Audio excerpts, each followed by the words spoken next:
घरच्या मंदिरात जळणारा दिवा, घंटी रोज धुणाऱ्या भक्तांनो, काळजीपूर्वक ऐका, नाहीतर संपूर्ण घर उद्ध्वस्त होईल. नमस्कार मित्रांनो, आपले हार्दिक स्वागत आहे. मित्रांनो, चुकूनही तुमच्या देवघरातील मूर्ती आणि दिव्यासोबत ही चूक कधीही करू नका, नाहीतर होईल विनाश. घरात येईल दरिद्रीपणा आणि गरिबी. होय भक्तांनो, कदाचित तुम्हीही या चुका करत असाल आणि त्यामुळेच तुमच्या घरात प्रगती होत नाही, पैसा येत नाही, घरात गरिबीचं वातावरण निर्माण झालंय. वारंवार प्रयत्न करूनही यश मिळत नाही, तर त्यामागचं कारण तुमच्या चुका असू शकतात, ज्या तुम्ही अज्ञानाने करत आहात. आणि नंतर तुम्हाला फक्त पश्चात्ताप करावा लागतो. म्हणूनच आजच्या या व्हिडिओत आम्ही तुम्हाला पूजेच्या मंदिरातील काही गोष्टींबद्दल सांगणार आहोत, ज्या ऐकल्यानंतर तुम्ही म्हणाल, वाह गुरुजी, तुम्ही माझं नशीबच बदलून टाकलं. होय मित्रांनो, पूज्य गुरुजी म्हणतात की काही लोक पवित्र वस्तूंचा आदर करून त्या मंदिरात ठेवतात आणि तिथेच सर्वात मोठी चूक करतात. म्हणून प्रिय भक्तांनो, आजच्या या व्हिडिओमध्ये आम्ही तुम्हाला सांगणार आहोत की पूजेच्या मंदिरात कोणत्या वस्तू ठेवाव्यात आणि कोणत्या ठेवू नयेत. मंदिरात दिवा किती वाजता लावावा? दिवा लावताना कोणता मंत्र म्हणावा? घंटा सकाळी वाजवावी का संध्याकाळी? शंख केव्हा आणि किती वेळा वाजवावा? शंख वाजवताना कोणता मंत्र म्हणावा? या सर्व गोष्टी आम्ही एका मागोमाग सांगणार आहोत. आणि प्रिय भक्तांनो, आम्ही तुम्हाला हेही सांगणार आहोत की पूजेच्या मंदिरातील दिवा रोज धुवावा का नाही, मंदिरात किती मूर्ती ठेवाव्यात, या 7-8 महत्त्वाच्या गोष्टींची सविस्तर चर्चा आज आपण करणार आहोत. म्हणून या महत्त्वाच्या माहितीचा लाभ घ्या, कारण लाखो रुपये खर्च करूनही तुम्हाला ही माहिती कोणीही देणार नाही. भक्तांनो, आम्ही काहीही काल्पनिक किंवा बनावट सांगत नाही. आम्ही ज्योतिष, धर्मशास्त्र आणि ऋषीमुनींच्या ज्ञानावर आधारित माहिती तुम्हाला सोप्या भाषेत सांगतो.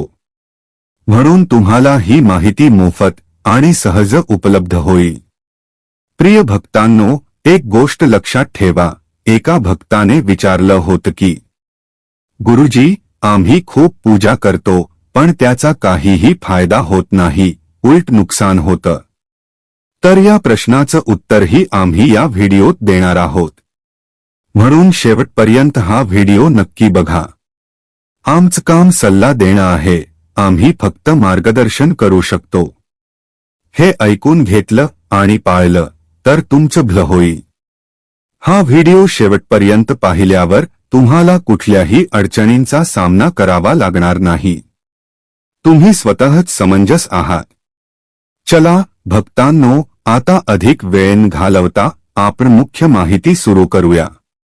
पूज्य गुरुजी म्हणतात की देवपूजा आपल्या जीवनाचा महत्त्वाचा भाग आहे. प्रत्येक जण कोणत्या ना कोणत्या देवाची पूजा करतो आणि त्याचा लाभही मिळतो.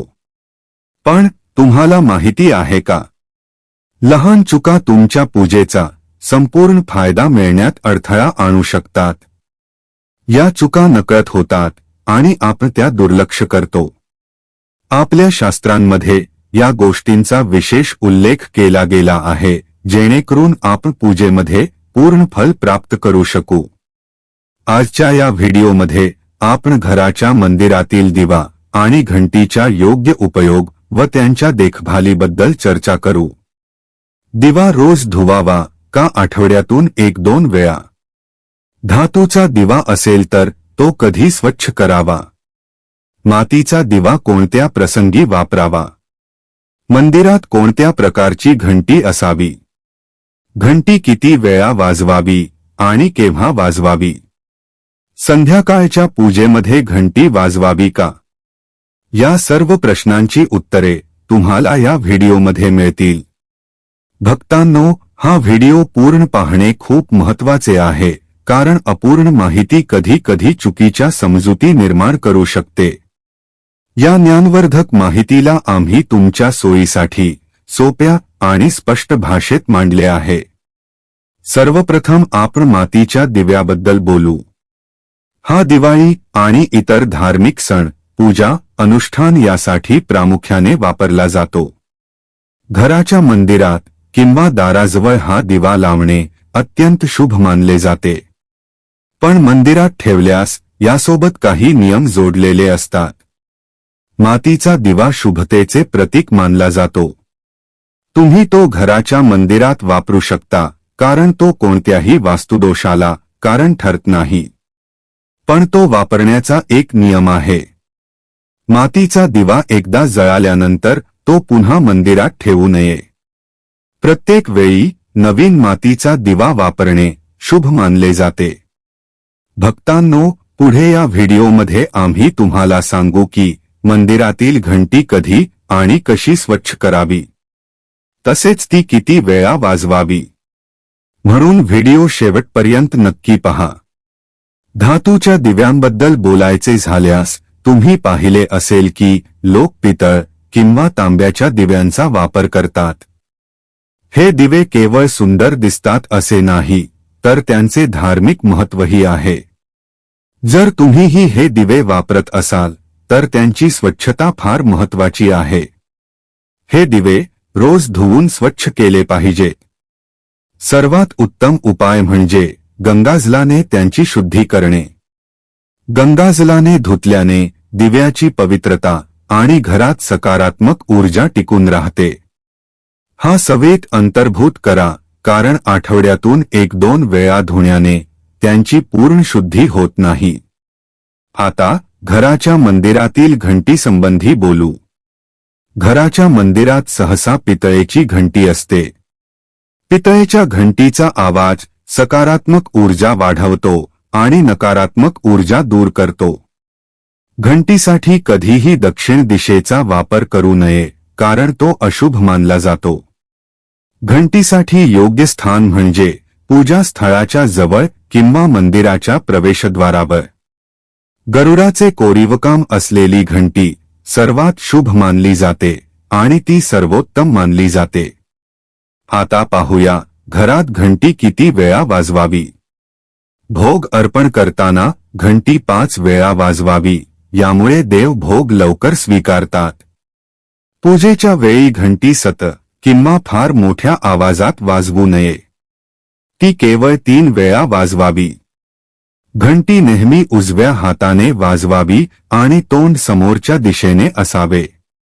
घंटी दक्षिण दिशेत ठेवू नये, कारण ती कोणत्याही पूजेच्या सामग्रीसाठी अशुभ मानली जाते. मंदिरात घंटी ठेवताना तिचे तोंड पूजा स्थळाच्या दिशेने असावे. घंटी फक्त सकाळच्या पूजेमध्ये वाजवावी. संध्याकाळच्या पूजेमध्ये घंटी वाजवणे शुभ मानले जात नाही. या नियमांचे पालन केल्यास तुमची पूजा अधिक फलदायी होईल. यासोबतच एक महत्त्वाची गोष्ट म्हणजे जेव्हा तुम्ही मंदिरात जाता, विशेषतः बाहेरील मंदिरात, तेव्हा प्रवेश करताना घंटी वाजवावी. मंदिरातून बाहेर पडताना घंटी वाजवण्याची गरज नसते. घंटी वाजवल्याने हे दर्शवते की तुम्ही मंदिरात प्रवेश करत आहात आणि तुमची उपस्थिती दर्शवता. एकदा घंटी वाजवल्याचा अर्थ असा होतो की तुम्ही देवाच्या दरबारात प्रवेश केला आहे आणि आता तुम्ही त्यांची पूजा सुरू करत आहात. जर तुम्ही 2 वेळा घंटी वाजवली तर याचा अर्थ होतो की तुम्ही तुमची प्रार्थना किंवा मनातील गोष्ट देवासमोर मांडत आहात. चला भक्तांनो, आता आम्ही तुम्हाला काही अशा गोष्टी सांगणार आहोत ज्या कदाचित तुम्हाला कोणीच सांगणार नाही. म्हणून या गोष्टी लक्षपूर्वक ऐका, ज्यामुळे तुम्ही देवाला सहज प्रसन्न करू शकता. पण मित्रांनो, त्याआधी जर तुम्ही अजूनही कमेंट बॉक्समध्ये जय माता लक्ष्मी लिहिले नसेल तर जय माता लक्ष्मी नक्की लिहा. चला भक्तांनो, आता जाणून घेऊया देवघराशी संबंधित काही महत्त्वाचे नियम. भक्तांनो, सर्वप्रथम पूजेच्या वेळी तुमचे तोंड नेहमी पूर्व दिशेला असले पाहिजे. ही दिशा शुभ मानली जाते, कारण यामुळे वातावरणात सकारात्मक ऊर्जा निर्माण होते. तथापि पश्चिम दिशेकडे तोंड करूनही पूजा करता येते, पण पूर्व दिशेला बसणे सर्वात लाभदायक आहे. लक्षात ठेवा, घराच्या पायऱ्यांच्या जवळ पूजा घर किंवा मंदिर बांधणे शुभ मानले जात नाही. यामुळे पूजास्थळी नकारात्मक ऊर्जा निर्माण होऊ शकते. एक देवघरातील किंवा मंदिरातील देवाचे आसन नेहमी उंच असले पाहिजे. म्हणजे ज्या ठिकाणी तुम्ही बसता आहात त्या जागेपेक्षा देवाचे आसन किमान 10 इंच उंच असावे. देवाच्या मूर्तीची स्थापना जमिनीवर करू नये, कारण ते अशुभ मानले जाते. त्यामुळे देवाचे आसन उंच ठेवा, जेणेकरून पूजास्थळी सकारात्मकता टिकून राहील आणि ऊर्जेचा प्रवाह योग्य दिशेने राहील. 2. पूजेच्या वेळी नेहमी गालीचा किंवा चटीवर बसावे. हे केवळ सुखदायक असतेच, पण यामुळे पूजा करताना एकाग्रता आणि श्रद्धाही वाढते. भक्त छोट्या आसनावर बसूनही पूजा करू शकतात, पण हे सुनिश्चित करा की तुमचे आसन देवाच्या आसनापेक्षा उंच नसावे. यामुळे देवावरील श्रद्धा आणि आदर व्यक्त होतो. 3. शेवटची आणि महत्त्वाची गोष्ट म्हणजे पूजा घरात कधीही कोमेजलेले किंवा वाळलेले फूल ठेवू नका. असे फूल पूजेसाठी अशुभ मानले जाते. नेहमी ताजे आणि उमललेले फूल्स पूजेमध्ये वापरावेत. जेव्हा पूजाघरातील फुले कोमेजतात किंवा काळी पडतात तेव्हा ती फुले मातीत पुरण्याचा सल्ला दिला जातो, ज्यामुळे नकारात्मक ऊर्जा दूर होते आणि तुमच्या घरातील पवित्रता टिकून राहते. भक्तांनो, ज्या खोलीत तुम्ही झोपता त्या खोलीत कधीही घराचे मंदिर बनवणे योग्य मानले जात नाही. जर झोपण्याच्या खोलीत मंदिर बांधण्याशिवाय पर्याय नसेल आणि तुम्हाला तेच करायचे असेल तर रात्री मंदिर झाकून ठेवा. तुम्ही मंदिरावर पडदाही लावू शकता. या नियमांचे पालन केल्यास घरात शांतता आणि समृद्धी राहते आणि तुमच्या पूजेमध्येही गाढ एकाग्रता प्राप्त होते. सनातन परंपरेनुसार कोणत्याही देवी देवतांची पूजा कधीही काळे कपडे परिधान करून करू नये. असे मानले जाते की काळे कपडे घातल्याने मनात नकारात्मक विचार उत्पन्न होतात, जे पूजेच्या ऊर्जेला प्रभावित करू शकतात. त्यामुळे नेहमी शुभ आणि हलक्या रंगाचे कपडे परिधान करा, ज्यामुळे मन शांत आणि सकारात्मक राहील.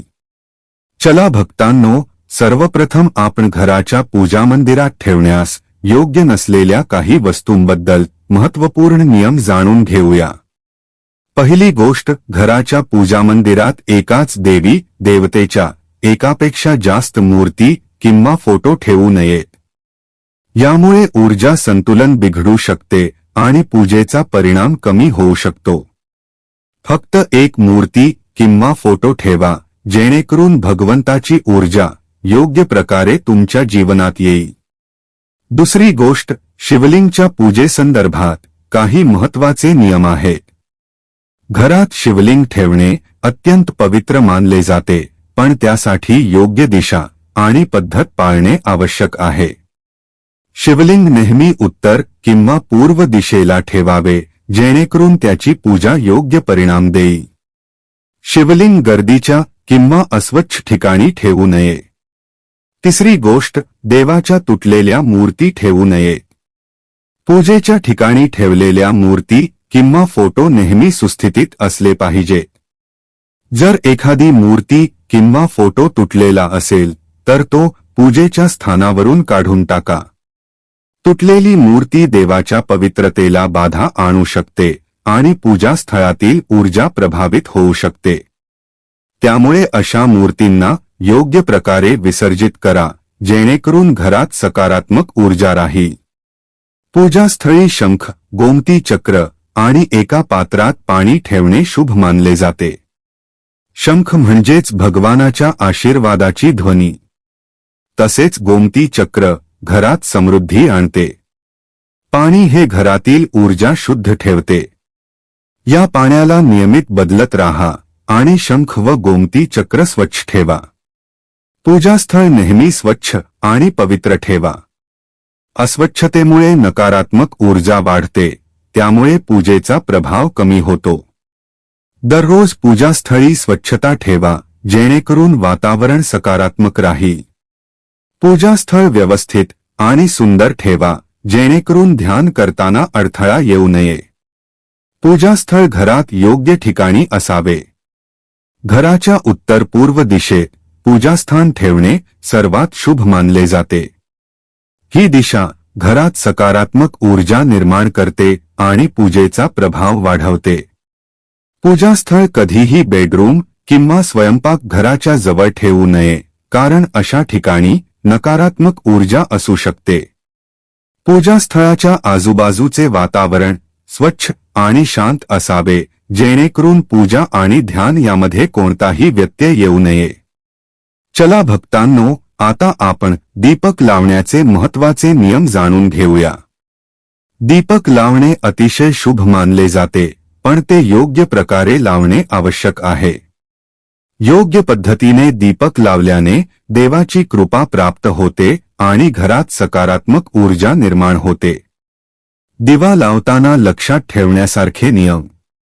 दिवा देवाच्या मूर्तीच्या शेजारी ठेवा, त्यामुळे प्रकाश शुभ आणि पवित्र राहतो. खंडित दिवा कधीही लावू नये, कारण यामुळे पूजा अशुद्ध होऊ शकते. एका वेळी 2 दीपक एकत्र पेटवू नयेत, कारण यामुळे ऊर्जा असंतुलित होऊ शकते. तेल आणि तुपाचा दीपक एकत्र लावू नये, कारण दोन्हींची ऊर्जा वेगळी असते आणि यामुळे पूजेचा प्रभाव कमी होऊ शकतो. वास्तुशास्त्रानुसार तुपाचा दिवा डावीकडे ठेवा. तेलाचा दिवा उजवीकडे ठेवा. हे नियम पाळल्यास पूजास्थळी सकारात्मक ऊर्जा राहते आणि संपूर्ण घरात शुभ परिणाम होतो. प्रिय भक्तांनो, तिसरी गोष्ट म्हणजे ज्योतिषशास्त्रानुसार दिवा कधीही पश्चिम दिशेला ठेवू नये. पश्चिम दिशा नकारात्मक ऊर्जेची दिशा मानली जाते आणि तिथे दिवा ठेवण्याने पूजेचा प्रभाव कमी होऊ शकतो. दिवा उत्तरेला किंवा पूर्व दिशेला ठेवणे सर्वोत्तम असते, कारण या दिशा पूजेमध्ये सकारात्मक ऊर्जा निर्माण करतात आणि तुमच्या पूजेला फलदायी बनवतात. चौथी गोष्ट म्हणजे दिवा लावताना त्याची वात पूर्व किंवा उत्तर दिशेला असावी.